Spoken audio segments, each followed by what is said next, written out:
തീർക്കാൻ നമ്മളെ കൊണ്ടല്ല, ഈ ദുനിയാവിൽ ഒരു മഖ്ലൂഖിനെ കൊണ്ടും കഴിയില്ല.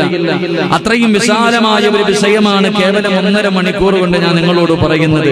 എവിടെ നിന്ന് തുടങ്ങണം, എവിടെ അവസാനിക്കണമെന്ന് എനിക്കറിയില്ല. അതുകൊണ്ട് എന്റെ പ്രിയമുള്ള സഹോദരങ്ങളോട് പറയാനുള്ളത്, അള്ളാഹുവിന്റെ പ്രവാചകൻ സ്വല്ലല്ലാഹു അലൈഹി വസല്ലമ തങ്ങളെ ഹൃദയത്തിന്റെ അകത്ത് കൊണ്ടു നടക്കുന്നവരാ ഞാനും നിങ്ങളും.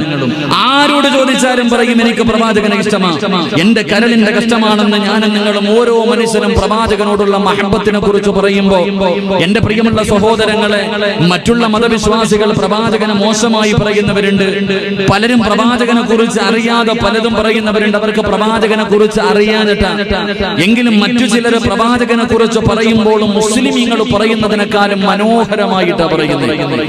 ഞങ്ങളുടെ കേരളത്തിൽ ഒരു IPS ഉദ്യോഗസ്ഥനുണ്ട്, ക്രിസ്തുമത വിശ്വാസിയാണ്. ആ IPS ഉദ്യോഗസ്ഥൻ അദ്ദേഹത്തിന്റെ പ്രഭാഷണങ്ങൾ മുഹമ്മദ് നബിയെ കുറിച്ച് പറയുമ്പോൾ കേൾക്കാൻ എന്ത് മനോഹരമെന്നറിയോ. എന്റെ പ്രിയമുള്ളവരെ, അവരെല്ലാം പ്രവാചകന്റെ ജീവിതം വായിച്ചവരാ.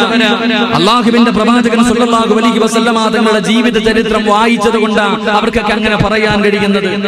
എങ്കിൽ എന്റെ പ്രിയമുള്ളവരെ, അത് പറഞ്ഞു കൊടുക്കേണ്ട ബാധ്യത ഈ സദസ്സിലിരിക്കുന്ന പ്രവാചകന ഹൃദയത്തിന്റെ അകത്തറങ്ങളിൽ കൊണ്ടു നടക്കുമെന്ന് പറയുന്ന എന്റെ പ്രിയപ്പെട്ട വിശ്വാസികളോട് ഞാൻ ചോദിക്കുന്നു, നമ്മളിൽ ആരാ മുഹമ്മദ് നബി സല്ലല്ലാഹു അലൈഹി വസല്ലമ തങ്ങളുടെ ജീവിത ചരിത്രം വായിച്ചിട്ടുള്ളത്? നമ്മളിൽ എത്ര പേരാ ഗാന്ധിജിയുടെ ചരിത്രം വായിച്ചു? ഞാൻ നെഹ്റുവിന്റെ ജീവിത ചരിത്രം വായിച്ചിട്ടുണ്ട്, അല്ലെങ്കിൽ ഏതെങ്കിലും രാഷ്ട്രീയ പ്രമുഖന്മാരുടെ ചരിത്രങ്ങൾ ഞാൻ വായിച്ചിട്ടുണ്ട് എന്ന് നമ്മൾ എല്ലാവരും പലരും പറയാറുണ്ട്. എങ്കിൽ മഹാനായ നബി മുഹമ്മദ് മുസ്തഫ സ്വല്ലല്ലാഹു അലൈഹി വസല്ലമ തങ്ങളുടെ ജീവിത ചരിത്രം വായിച്ചിട്ടുള്ള എത്ര പേരാ ഉള്ളത്? ആ പ്രവാചകന്റെ പേര് പറയുമ്പോൾ സ്വലാത്ത് പറയുക, അല്ലെങ്കിൽ റബീഉൽ അവ്വൽ കടന്നു വരുമ്പോൾ മൗലിദ് ഓതുക, ഇതുപോലെയുള്ള പ്രവർത്തനങ്ങൾ മാത്രം നടത്താതെ ആ പ്രവാചകന്റെ ജീവിത ചരിത്രം വായിച്ച എത്ര പേരാ ഉള്ളത്? ആ പ്രവാചകൻ ആരാണെന്ന് അറിഞ്ഞാലല്ലേ നിനക്ക് മറ്റുള്ളവർക്ക് അത് പറഞ്ഞു കൊടുക്കാൻ കഴിയൂ. അള്ളാഹുവിന്റെ പ്രവാചകൻ സ്വല്ലല്ലാഹു അലൈഹി വസല്ലമ തങ്ങളുടെ ജീവിത ചരിത്രം വെറുതെയല്ല.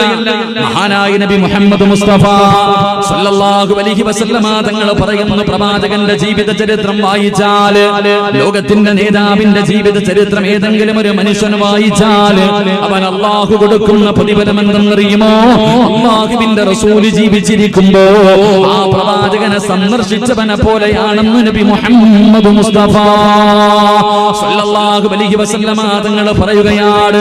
പ്രവാചകന്റെ ചരിത്രം വായിക്കുന്ന മനുഷ്യൻ അള്ളാഹു കൊടുക്കുന്ന പ്രതിഫലം ഇതാണെങ്കിൽ, എന്റെ പ്രിയമുള്ളവരെ, ആരാണ് മുത്തുനബി? ആരാണ് 1400 വർഷങ്ങൾക്ക് മുമ്പ് ജീവിച്ചിരുന്ന പ്രവാചകൻ ആരാണെന്ന് പഠിക്കണം. ആ പ്രവാചകന്റെ സ്വഭാവം എന്തെന്നായിരുന്നു? ആ പ്രവാചകന്റെ ജീവിതം എങ്ങനെയായിരുന്നു? ഒന്ന് പഠിക്കാൻ തയ്യാറാകണം. എന്നിട്ട് വേണം മറ്റുള്ളവർക്ക് മുന്നിൽ മുഹമ്മദ് നബി ആരാണെന്ന് പറഞ്ഞു കൊടുക്കാൻ. അല്ലാഹുവിന്റെ വിശുദ്ധമായ ഖുർആൻ പോലും വമാ അർസൽനാക ഇല്ലാ റഹ്മതൻ ലിൽ ആലമീൻ എന്ന് പരിശുദ്ധമായ ഖുർആൻ പരിചയപ്പെടുത്തിയ സർവ്വലോകങ്ങൾക്കും അനുഗ്രഹമായി കടന്നു വന്ന ലോകത്തിന്റെ നേതാവിന്റെ ജീവിത ചരിത്രം വായിച്ചിട്ട് അത് മറ്റുള്ളവർക്ക് പറഞ്ഞു കൊടുക്കാൻ തയ്യാറാകണം. ആരാ മുത്തുനബി? ആരാ? ആ മുത്തുനബിയുടെ മഹത്വം എന്താണ്?